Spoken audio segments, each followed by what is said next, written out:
ಸದ್ಯಕ್ಕೆ ನಮ್ಮ ರಾಜ್ಯದಲ್ಲಿ ಗ್ಯಾಸ್ ಸಿಲಿಂಡರ್ ಸಮಸ್ಯೆ ಯಾವ ಮಟ್ಟಕ್ಕಿದೆ ಅಂತ ಹೇಳಿ ನೋಡ್ತಾ ಇದ್ದೀವಿ. ಅದರಲ್ಲೂ ಕೂಡ ಇಲ್ಲಿ 8,000, 10,000, 12,000 ಈ ರೀತಿಯಾಗಿ ದುಡ್ಡು ಕೊಟ್ಟು ಖರೀದಿ ಮಾಡ್ತಾ ಇದ್ದಾರೆ. ಕೆಲವೊಂದು ಕಡೆ ಅಷ್ಟು ದುಡ್ಡು ಕೊಡ್ತೀವಿ ಅಂತಂದ್ರೂ ಸಿಲಿಂಡರ್ ಸಿಗ್ತಾ ಇಲ್ಲ. ಹಾಗಾಗಿ ಆಲ್ಮೋಸ್ಟ್ ಎಲ್ಲವೂ ಕೂಡ ಬಂದಾಗಿ ಹೋಗ್ತಾ ಇರುವಂಥದ್ದು. ಏನೋ ಗ್ಯಾಸ್ ಸಿಲಿಂಡರ್ ಸಿಗುತ್ತೆ, ಜನ ಇವಾಗ ಪರದಾಡ್ತಾ ಇದ್ದಾರೆ. ಇಂತಹ ಸಂದರ್ಭದಲ್ಲೇ ಸಿಲಿಂಡರ್ ದರ ಏರಿಕೆ ಸರಿಯಲ್ಲ. ಸಾಮಾನ್ಯ ಜನರ ಗಾಯದ ಮೇಲೆ ಬರೆ ಎಳೆದಂತಾಗಿದೆ. ಕೇಂದ್ರ ಸರ್ಕಾರದ ವಿರುದ್ಧ ಇದೀಗ ಬಳ್ಳಾರಿ ಕಾಂಗ್ರೆಸ್ ಸಿಡಿದೆದ್ದಿದೆ. ಸಿಲಿಂಡರ್ ದರವನ್ನ ಯಾಕೆ ಹೆಚ್ಚಿಸಿದ್ದೀರಾ, ಹೆಚ್ಚಿಸಿರೋದನ್ನ ಖಂಡಿಸಿ ಪ್ರೊಟೆಸ್ಟ್ ಮಾಡಲಾಗ್ತಾ ಇದೆ.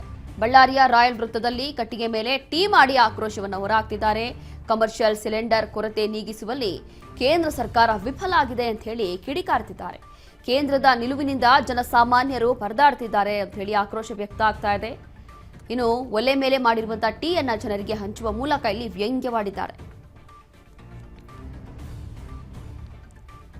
ಕೇಂದ್ರ ಸರ್ಕಾರ ದಿಢೀರಾಗಿ ಒಂದು ಕಡೆ ಸಿಲಿಂಡರ್ ಬೆಲೆ ಜಾಸ್ತಿ ಮಾಡಿದ್ರು, ಬೆಲೆ ಏರಿಕೆ ಆಯಿತು. ಅದಾದ ನಂತರ ಒಂದು ಲಿಮಿಟೇಷನ್ಸ್ ಅನ್ನ ತಂದ್ಬಿಟ್ರು.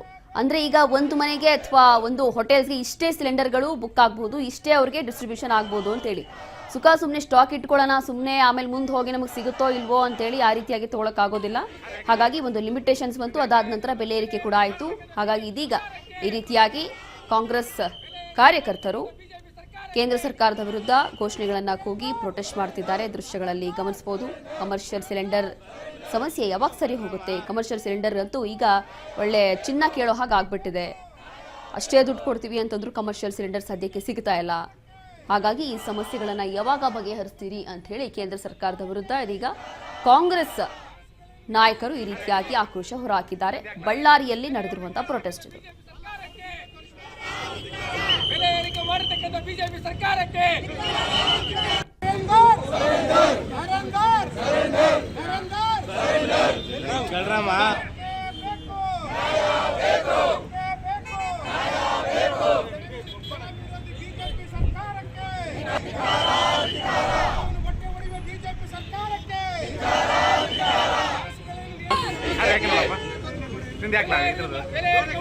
ಬಿಜೆಪಿ ಸರ್ಕಾರಕ್ಕೆ ಬೆಲೆ ಏರಿಕೆ ಮಾಡತಕ್ಕಂಥ ಬಿಜೆಪಿ ಸರ್ಕಾರಕ್ಕೆ